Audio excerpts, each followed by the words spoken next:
Hello guys and gals, me Mutahar, and today Elon Musk bought a piece of crap on the internet. Yes, ladies and gentlemen, this man woke up and bought a portion of Twitter.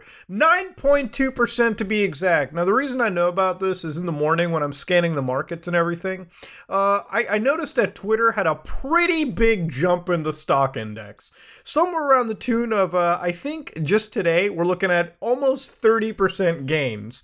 Now the reason I know this is that a while back I actually did buy into Twitter, nothing massive. So typically in like my portfolio, I'll notice what hits green, and I didn't expect Twitter to hit green. That shit was a solid red for a while. So I had to really look up what was going on. So I went to the Security and Exchange Commissions, like any trader should, and I found out that our friend Elon Musk ended up buying 9.2% of all Twitter. Now here's a SEC Exchange Commission file. I know, some of y'all come to this channel, it's like, boy, I didn't know I was going to read the SEC today. This is a Schedule 13G filing, and if you actually look carefully, Elon R. Musk, I don't really know his middle name, nor do I care to, from the United States, has bought 73.4 million shares, 9.2% of the common stock of what, might you add? Something beneficial? Fuck no, he bought Twitter stock.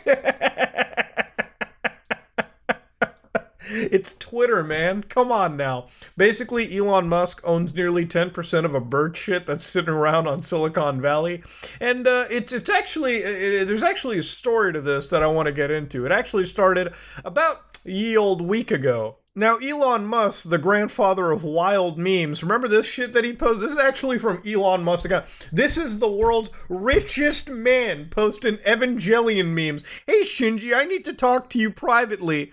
Bro, Shinji's like 13 years old, okay? Elon, chill, my guy, chill. Elon was a man that constantly shitposts, okay? If it's something that makes you feel bad, he posted, blinding white Bandai Namco logo, closest thing to sunlight Elden Ring players have seen in weeks. Come on, Elon, credit hard drive mag. It's not that hard. Come on, you're the richest person in the world. Stop stealing memes. You could literally pay somebody 6 figures a year to craft you handcrafted, beautiful memes. But Elon, a while ago, a week past, said free speech is essential to a functioning democracy. Do you believe Twitter rigorously adheres to this principle? And the answer overwhelmingly was no. And I generally agree. I think there's a lot of bias when it comes into like a lot of mainstream social media platforms regarding political beliefs or just really beliefs in general. It seems like there's a lot of people that get banned and a lot of people that just go free. But then again, Twitter's that same place that currently still actually allows illicit, material on its platform. It's still the place where a lot of wild stuff gets shared. And certainly that's because of the fact it's a de facto mainstream platform. Now, to really get into it, I'm not going to jump super far into it. I generally abide by terms of services for a lot of these sites, and you know what? Surprise, surprise, I never end up getting banned on any one of them. That said, though, Twitter is one of the largest websites out there, because the only actual comparisons to this is shit like Gab, is shit like Parler, is like Truth Social, and all these other like defunct Twitter clones that never really end up getting the traction they want, because everyone that gets banned on Twitter just goes to those platforms and turns them into an echo chamber. And if it's something about echo chambers, they're fucking boring. Nobody wants to be in an echo chamber. People like violence. People like getting into beefs with one another online. Frankly, that's all Twitter is. It's just one side of shitty people arguing against the other side of shitty people. And I'm just there with the popcorn laughing at the entire mess, like most of the people watching are, okay? Like, let's be honest here, okay? Let's just call a spade a spade. Twitter algorithm should be open source. I agree, Elon. I agree a lot of things should be open source. Honestly, a lot of sites like Twitch, YouTube, Twitter, Facebook, when you get banned, half the time you don't even know why you get banned. I wish a lot of these bans, and I wish a lot of the algorithm was open source.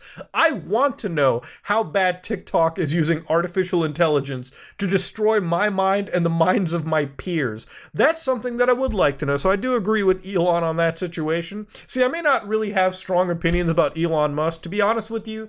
As much as he wants to say, I'm not a billionaire like all the other billionaires, bro, you are. I went to SpaceX to send dildos to the fucking moon, and it cost me $1.4 million, which granted is actually not that bad of a deal given that I'm paying for space Uber, but still, you still like the other billionaires. Get out of here.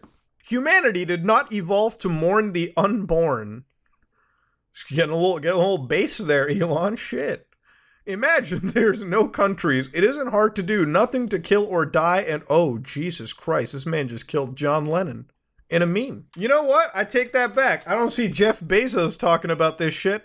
I don't see Jeff Bezos posting memes like that either. So you know what, Elon? You really aren't like the other billionaires, I will say that. But you know what? This is actually stock that I wanted to really talk about. People think that because Elon Musk bought 9.2% of a company, it's really going to be a change. The edit button's going to show out of nowhere. Suddenly, free speech will be protected on this platform. The reality is when you're on a private platform like Twitter, YouTube, Facebook, free speech never exists, okay? And the argument is that because it's a de facto town square, because let's be honest, most people are going to be going to Twitter to spout shit when they're in the bathroom.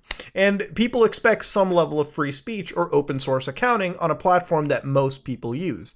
Honestly, Silicon Valley owns a lot of social media companies and they have the ability to silence anybody whenever they feel like it. And the idea behind it is that if you're going to be running these mainstream services where you are moderating things, at least be open and upfront about how you're moderating things instead of leaving it up to complete user speculation. But at the same time, these are private companies. Free speech does not exist for private companies. Free speech exists between you and the government. That's frankly how it's been since the beginning of time. When you sign up to a website, you click on a terms of service and you type the words, "I agree." If you don't abide by the TOS, they can remove you whenever they want. Frankly, it's the right, okay? Think of online internet websites as like a business. You don't go into a business and start unzipping your pants and shitting on the floor. Frankly, you get kicked out or sent to jail for that. So expect the same when you're in a digital sphere as well, okay? When I go on Mark Zuckerberg's crappy metaverse and I tell people it's garbage and it's shit, that's probably violating some terms of service that I didn't look too far into reading. So when he bans me off of the already dead wild wasteland, congratulations, all right? I brought it on myself. Now, earlier on when we looked at Schedule 13G, to understand what Schedule 13G is, basically, when you buy over 5% of a stock in a class, like in this case, it's the common stock of any company, Schedule 13G basically is just a disclosure statement that's intended if you're a passive investor, if you're somebody that's a exempt individual from investing. Basically, if I wanted to buy 6% of like a dildo factory, all right, like a dildo factory company, but I didn't want to do anything. I just wanted to passively own 6% of it. Then I would actually specify that I own 6% passively, meaning that I don't intend to exert my control. So people thinking that Elon buying 9.2% of a company means that he's going to have any control over it, while I'm sure that there's going to be some influence, he actually is the largest stakeholder of Twitter at the moment. I think the actual CEO, Jack, no, he's not CEO anymore, but Jack used to be like the largest shareholder at like 2%. So yeah, Elon bought like $3 billion worth of a stock for a company, again, to passively own it. That doesn't mean that he's going to take part in running it. Remember, this is the same man that owns SpaceX, one of the most premier space exploration companies, and also Tesla, one of the largest, if not the largest, vehicle manufacturer in the world. Twitter is like a fucking child's toy in comparison to the size and value of those two companies alone. So again, I doubt the person's going to be putting any effort into there. If he did, I'd be scared for Tesla and SpaceX because I'm like, I'd rather your attention be focused on things that matter versus, Twitter, which is, the internet's cum rag. Now, beyond all of it, some people have wondered why he hasn't bought like 10% even. And the reality is 9.2% is like just under the threshold before like Section 16 kicks in.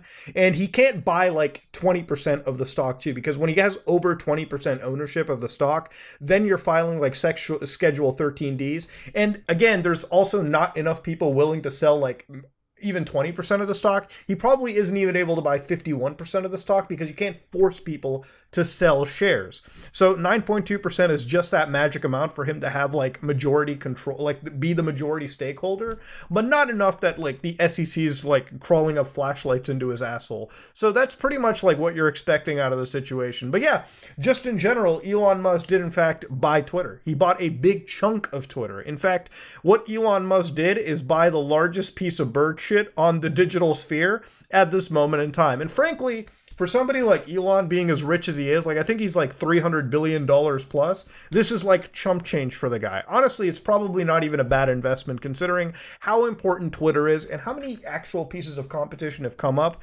fizzled out, and died. Twitter will be here to stay, so it's going to be interesting seeing how Elon takes care of it going on. But yeah, I wanted to make a video talking about how Elon bought it. Ladies and gentlemen, if you like what you saw, please like, comment, and subscribe. Dislike it if you dislike it. I am out.